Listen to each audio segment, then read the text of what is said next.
So this is a talk about Elm, as the title says. And now is the moment where it breaks. I've exercised 5 times. Okay, so maybe that will do it. Okay, cool.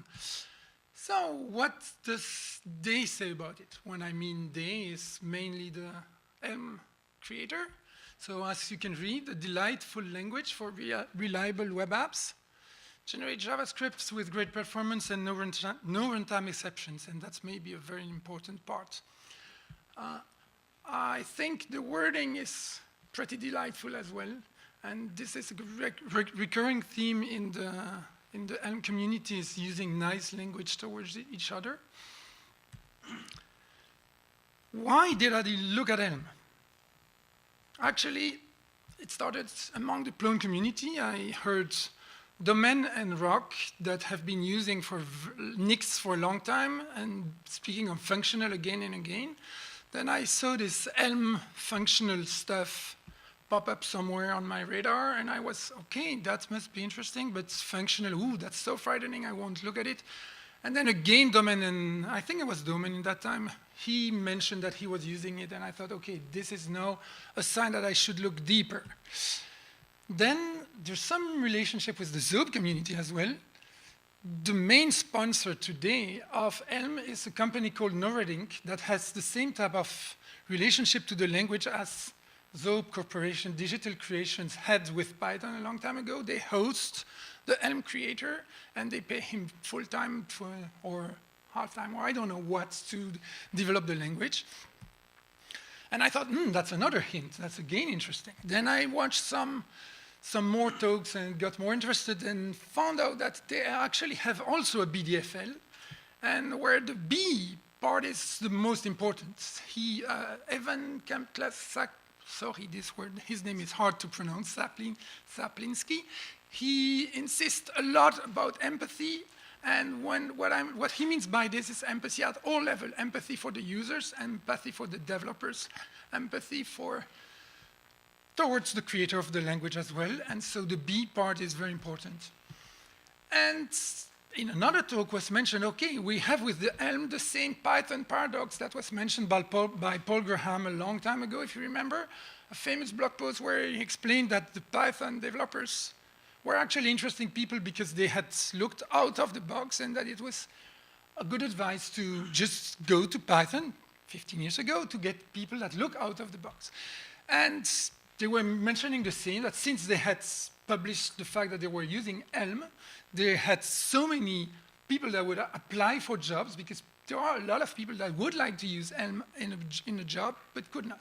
And so all those stuffs lined up, and I thought, okay, I really need, this time I have to look at it. My name is Godefroid.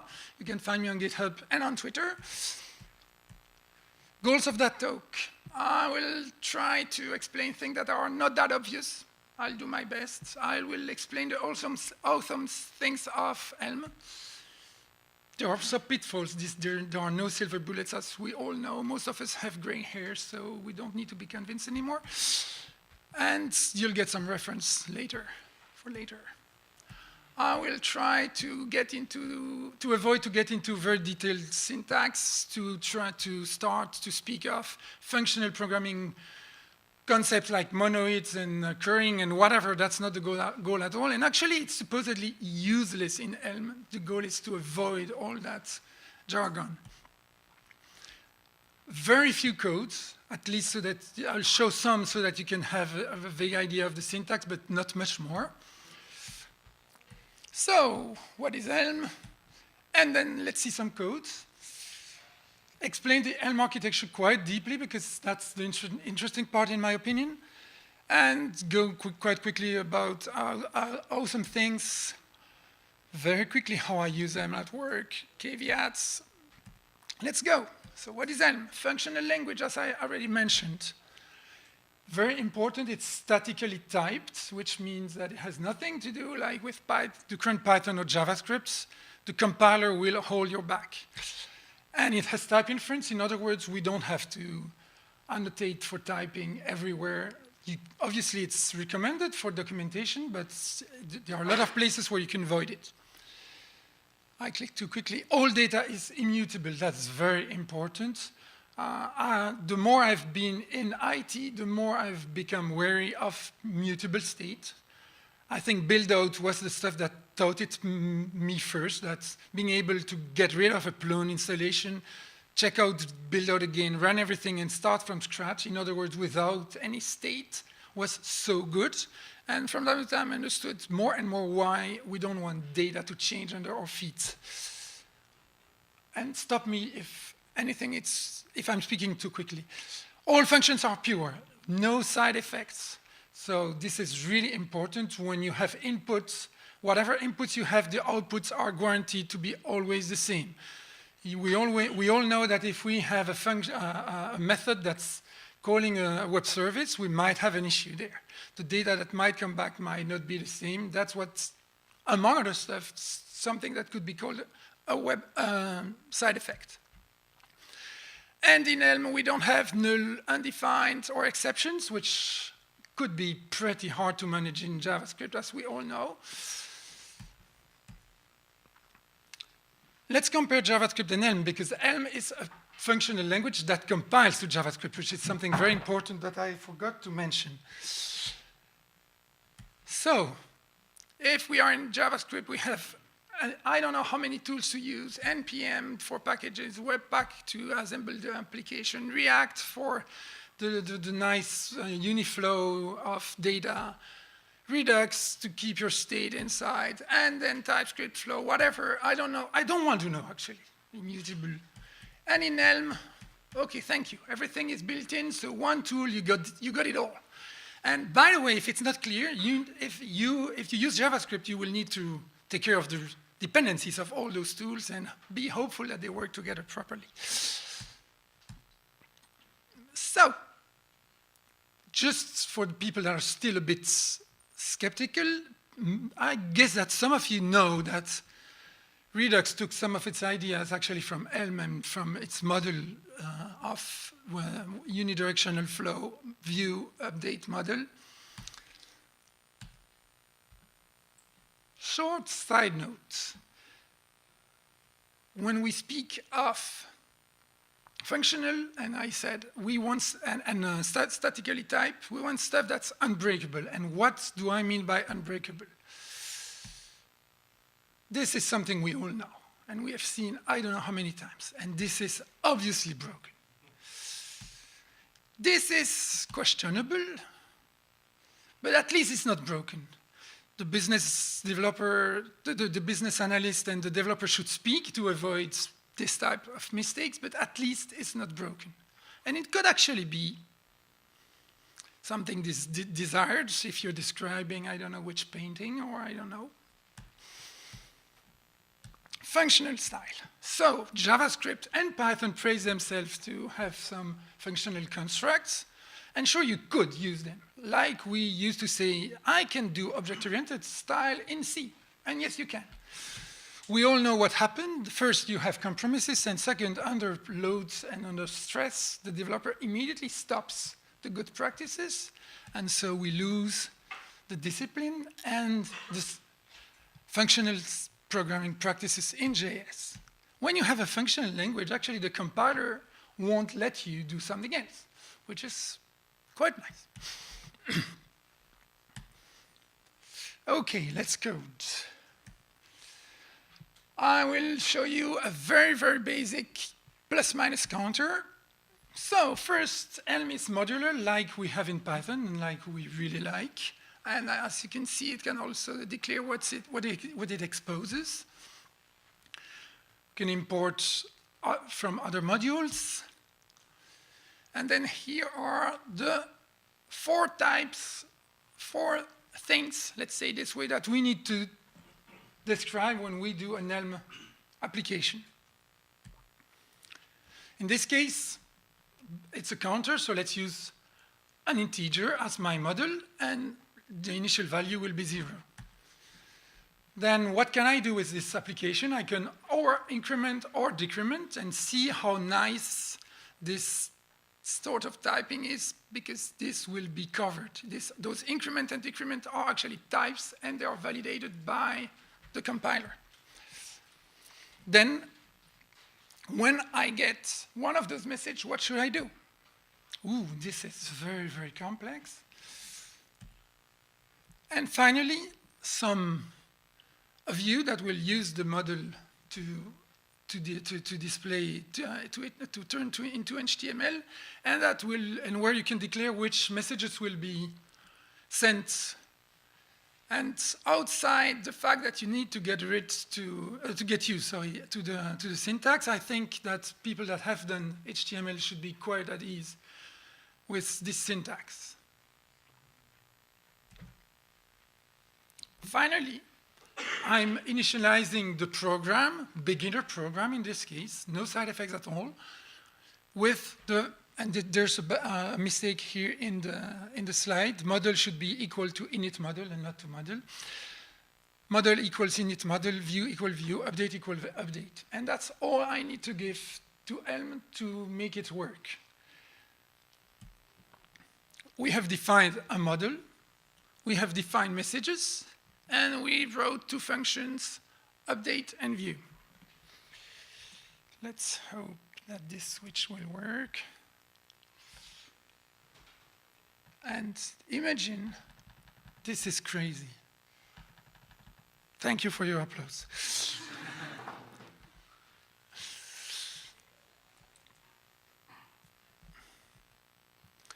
So,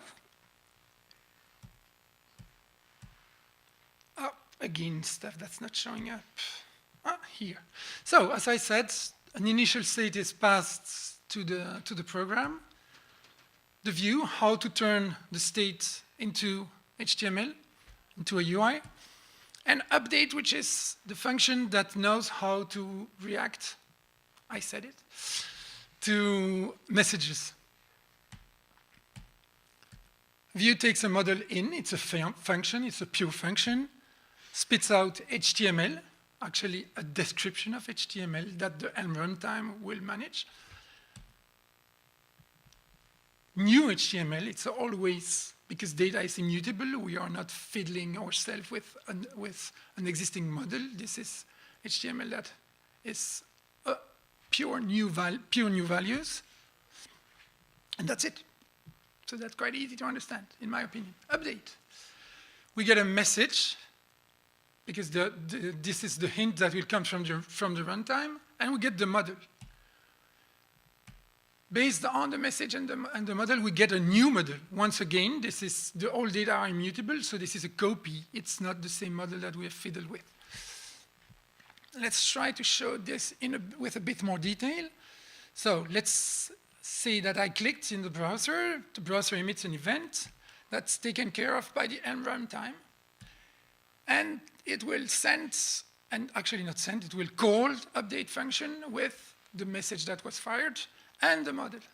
Update will return the new model. New model, I insist. And then the runtime passes the model to the view function, the function that we defined. And the view function can then define how the HTML will look and which messages should be wired in, let's say this way. And then again, the Elm runtime will turn that into DOM, so we never touch DOM ourselves. And obviously, they have a virtual DOM like React, like Angular, and so on. And maybe something less obvious is that because the language is totally controlled, the virtual DOM can be much more optimized because they control the data in, data out, which means that they can really choose the best constructs in JS and make it very low memory and very performant. Any questions until here? Oops. So that's very fine. I showed something with no effects, but obviously we want to speak to APIs, we want to store data, we want to send messages through sockets and so on. So this is what we have seen until now, except there's something new. When we are not in a beginner program that I showed just before so that you can play and get used to this Elm architecture basics, then we get an update function that actually returns not only a model, but also a command. And a command is actually a declaration of a side effect that you want the runtime to apply for you. So you don't call the server yourself. And if it makes you laugh, it's actually like when you ask the OS to write a file. You don't open the file descriptor yourself and so on. No, no, no. You just send some data, and you hope that the OS will do it properly. In some cases, it does not, and it's the same here. So you describe what you want to do. And the loop goes on, okay?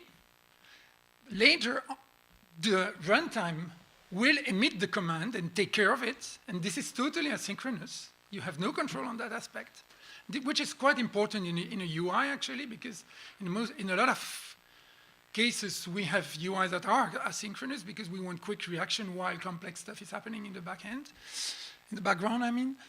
And so once the command has done an effect, messages will be produced. They come back into the runtime.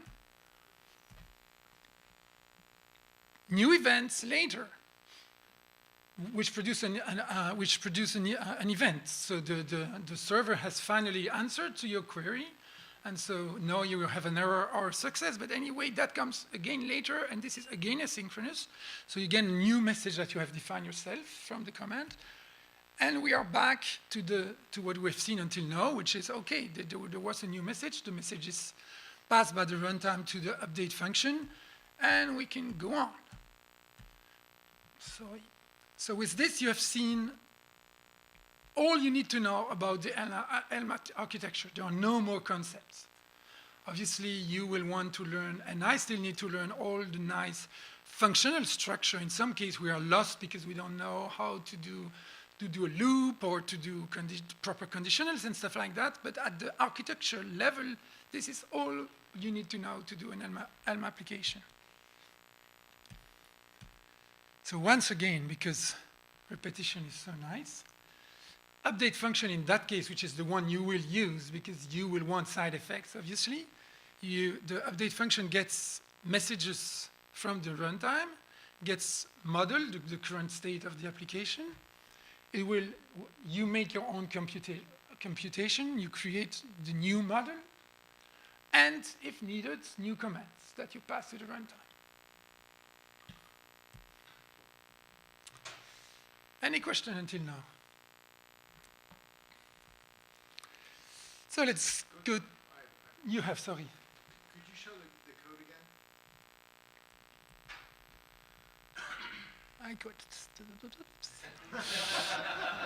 No problem. So this one does not have comments, right? Because it does not have side effects.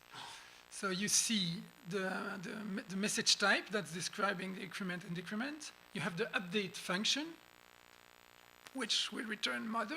So I think the key here is that expression model plus one is computing a new model and returning it. Exactly. Okay. That's the key. Other questions? Fine.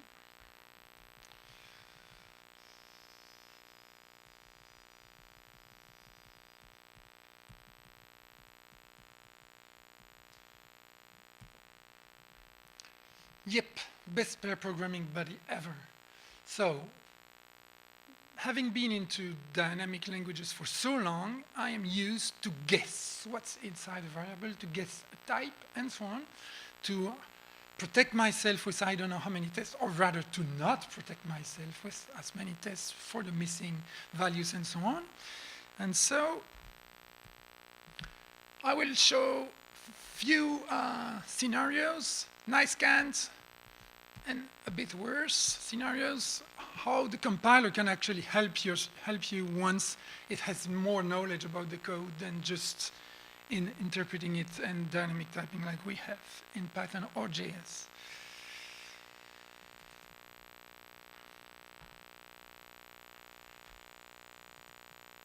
Show up. So,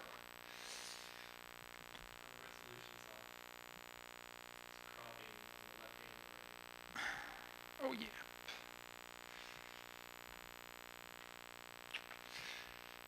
If I do this, that's better. So,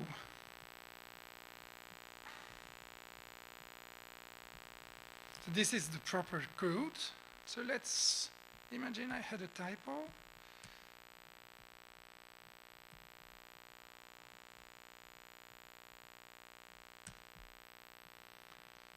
So this is the type of errors that you will get.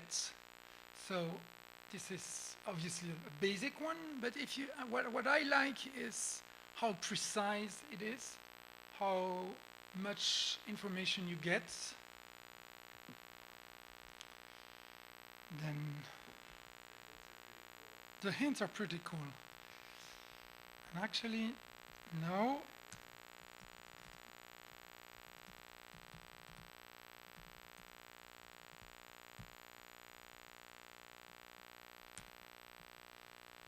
Oh, if I did not fix the other one, that won't work.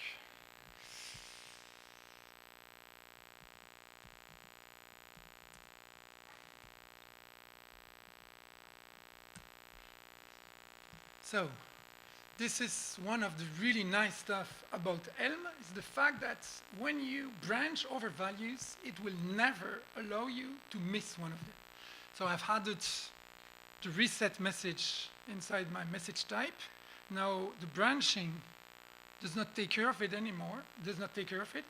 It won't compile. It will absolutely insist that I decide what should happen so I could decide to do nothing, obviously, but at least I have to decide to do nothing, right?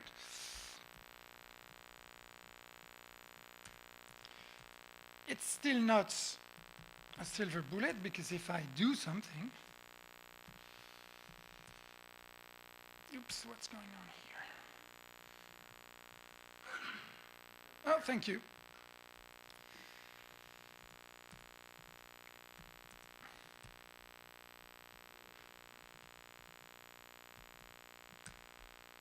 This compiles, even though it does nothing. I added a new message. I did not change the HTML, so thank you. There's a new message. It won't never ever be emitted, because no events can actually produce this, right? I would need to wire it inside the HTML for it to be emitted somewhere.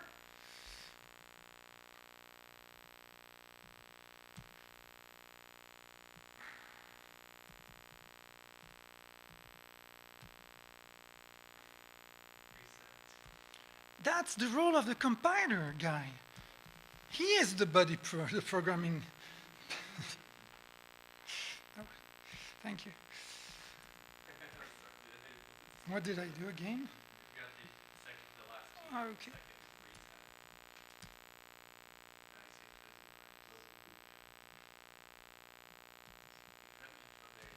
Second reset. Sure.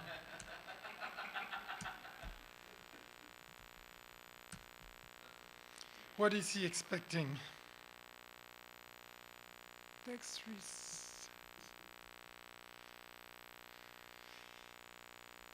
So, who can guess with me? Thank you.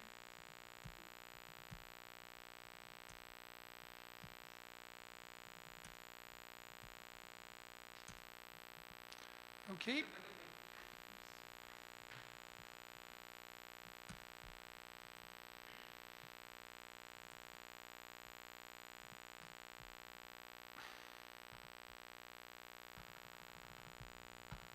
Okay.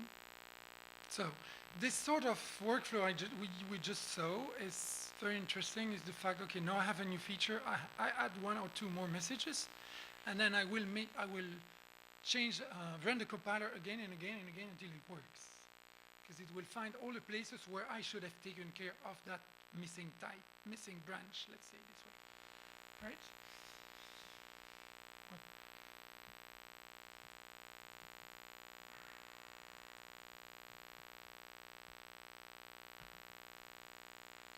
There's one thing I forgot to show.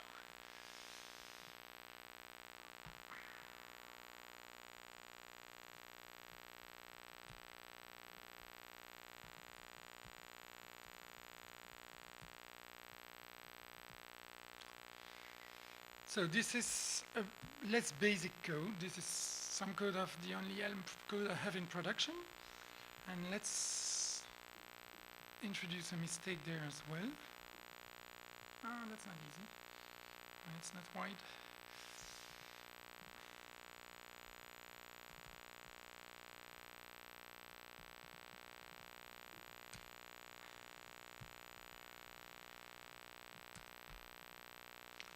So here you get into less pleasant error messages. It's still quite precise and you still get a lot of information, but that might be a bit more frightening. That's what I call worst scenarios. Once your application gets a bit more complex, you will have a lot of issues with the typing, as usual, which is why we always downcast in Java. This way we don't need to fiddle with type anymore, right? So it's the same type of problem we get here. What I found out eventually is that quite often by reading the documentation, once you have the syntax in brain, you can go quite quickly to understanding what's wrong with your types. And so this takes some more habit, so that's why I call it a worst scenario. Could you just do one? I'm curious what the in the browser if we were to do a view source. Excuse me? If you were to go back to the browser of your previous example, just do a view source. Yep. What the HTML generates. So you have the, What generates all that? yep, JavaScript. it's all JavaScript. So you don't see the HTML. Yeah, that's Yep. So if you want to fine-tune the last bits of pixels, that will need some time. yes. There's, as I said, no silver bullets. Sure.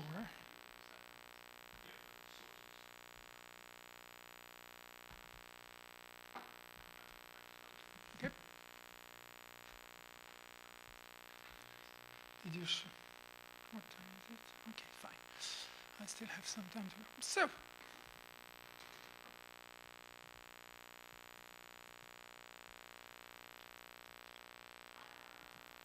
First, back.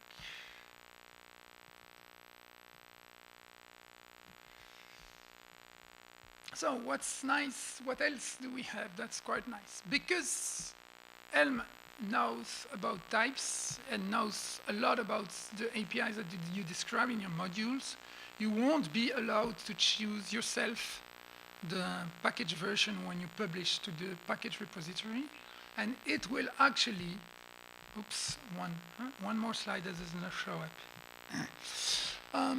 So the major minor version will be changed by itself. So if you do not touch the API, it will generate itself the version numbers.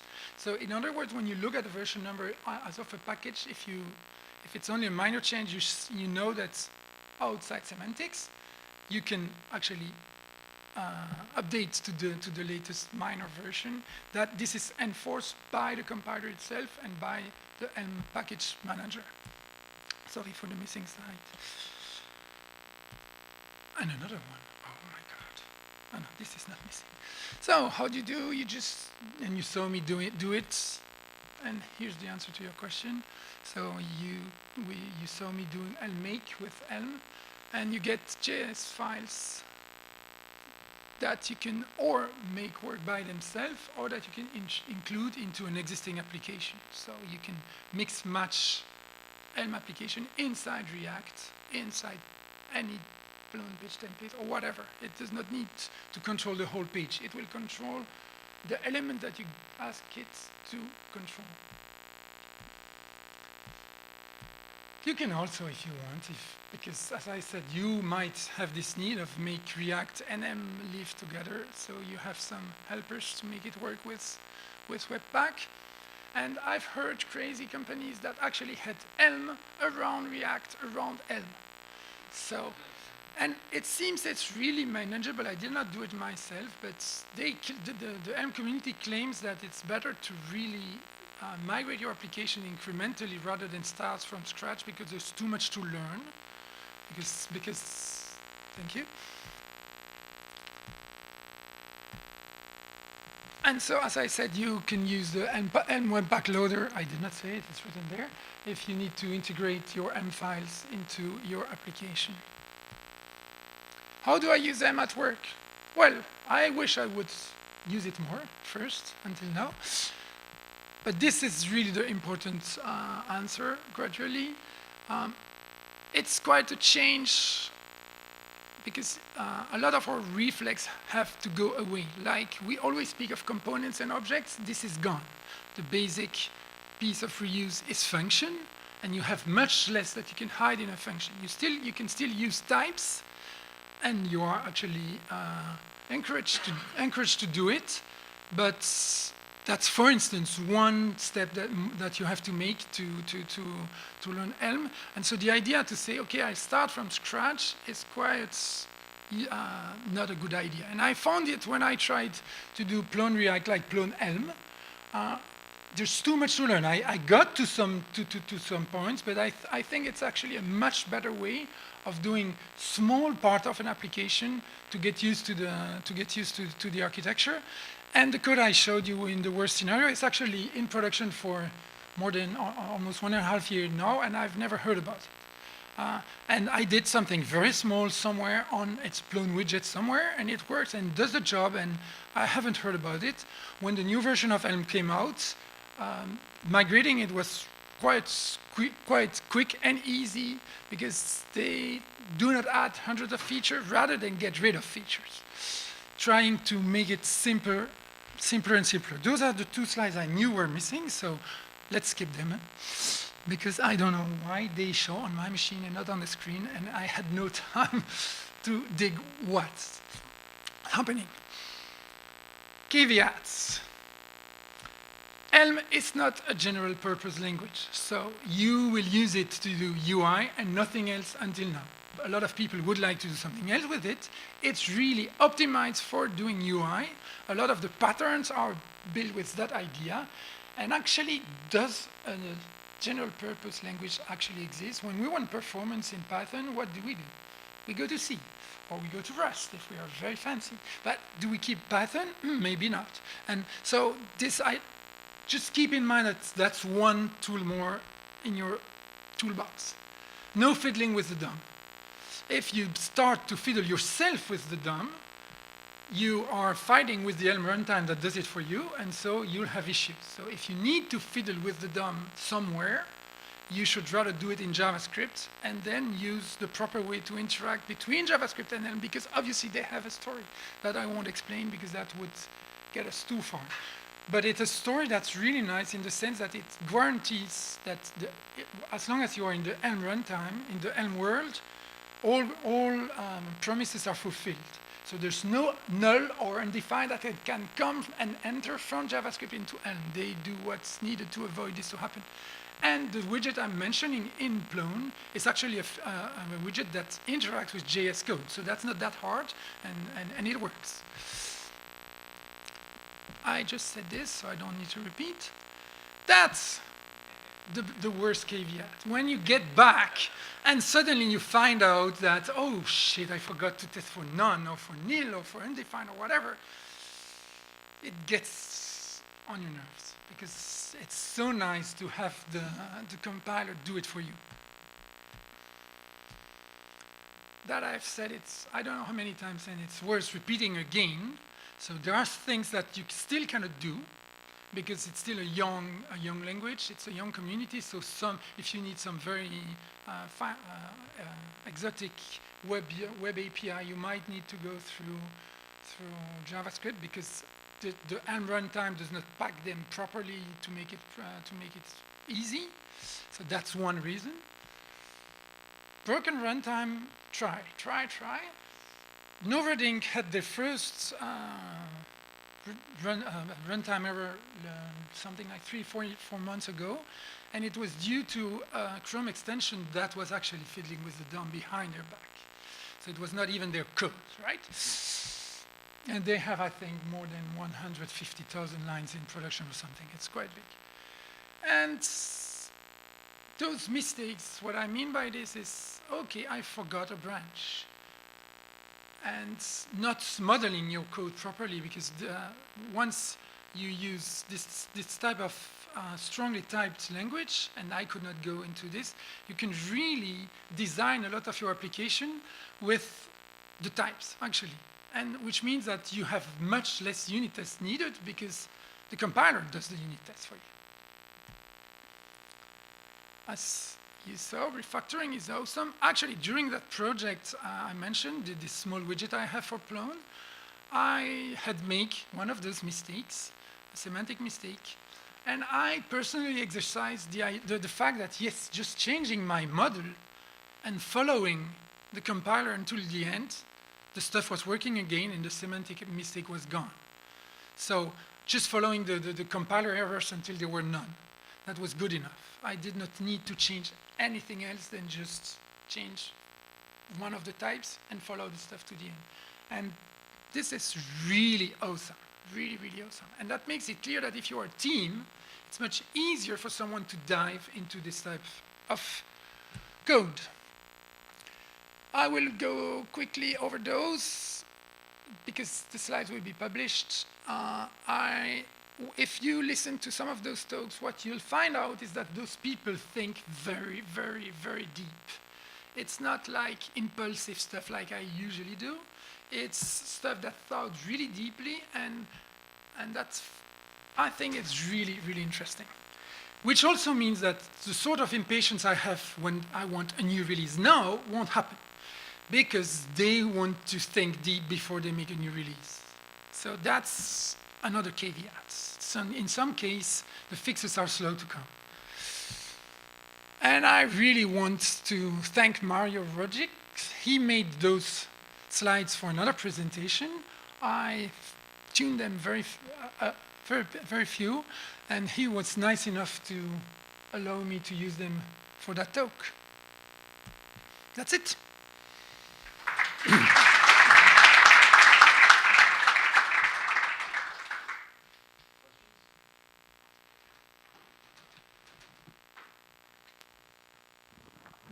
Yeah, thanks for that introduction. You mentioned about mapping Elm to other concepts. So say I would want to rewrite an existing component like a pattern slip or mockup component into Elm. Would that be a natural fit or would it be troublesome? If you want to redo a component, you'll be in trouble. You should rather decide to replace that part of your application that use that component, and hopefully you should start with a simple one, right? And totally get rid of it. The part of the reasoning of Evan is to say that usually you start with something that seems similar, and pretty soon your UI, two versions of the supposedly same component are diverging for UI reason. And so they say just use functions, just do views, and if you have slight difference, do two subviews, let's say this way, do two helper functions that will show the two variations, and don't try to add a myriad of options like we do usually, and then we get to 2 to the power of n cases that we should test for our component, and that's obviously not tested. Actually, I can't. Other can, but I can't. Does that answer your question? It's so true that you start getting annoyed by other languages when you start working with Elm, and I'm more and more annoyed with Python, and I'm trying to lower that annoyance with MyPy. But like, I don't know what I should use on the back end. What do you use on the back end? Because So I'm intimidated by Haskell. On the back end, I'm still doing Python until now, because I thought I would not be capable of all that stuff. That was interesting to see that I was actually. What was a really strange experience last month is that I found a bug in the M compiler, not in the compiler itself, in one of the part of the tools. Had never seen a Haskell, and in less than 3 hours managed to send a pull request with a fix to that, because the syntax is quite similar, reading through the docs of Haskell and so on. So I think my next step will be digging into Haskell further, because I was so overwhelmed. I had never seen a single line of those 3 hours included installing the compiler, understanding the slight difference, and all that stuff. 3 hours. Okay, I'm an old monkey, but I was still surprised. I was still really surprised. So I think that if we get rid of all the jargon, there's a lot that could be done in Haskell. That will be my next step, but I've not done, I just fixed a few lines. Yeah, Matt? When you set the messages, you had increment and decrement, and then you just added reset in. Is that just how you define messages, or is there like implicit declaration happening behind the scenes? So or- that was actually a type, Yeah. and those are our types, right? And actually what I did not show, and that's missing in this presentation, is that you can also include some values into those messages. So it could be a reset with a value, actually. I could put an input field there with the value, and the reset could actually hold the value. Does that answer your question? Yeah, that's what I wanted to know. Okay. Can you show? Oh, sorry. I'm going to ask a question. Sorry. Can you? Oh, No, you I can't can't. show. Dylan needs it. Okay. But I can show it to you later. It's working, so that's why. It's working?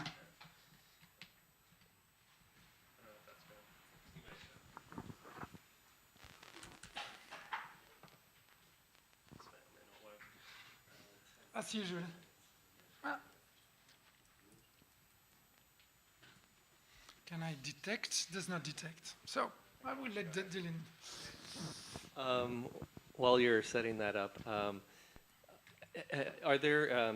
I love seeing eye candy. So is there like a full UI example available to? Just go to Noordink and you'll see Okay. the type of application they do. So I did not explain what they do. They teach English to classes. So it's an application used by teachers for their students. Actually, I'm quite young students, and so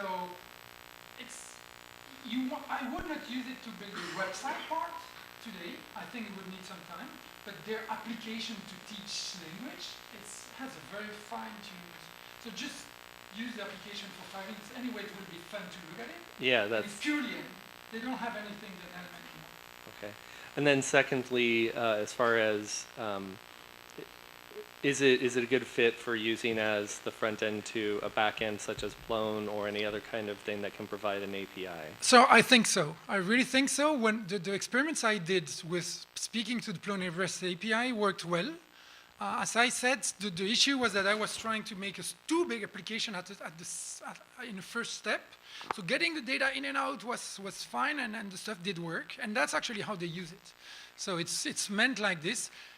That's one of the caveats that's not mentioned in the code, in the talk, is the fact that you have to write JSON decoders, because JSON comes with all that dynamicity and does not want. So you have to write it.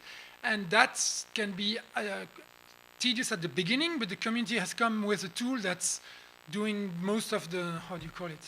I mean, you give JSON and it will produce some element for you, and you can fiddle with it instead of writing it all yourself. Yeah, so converting it from JSON to its native type. Exactly.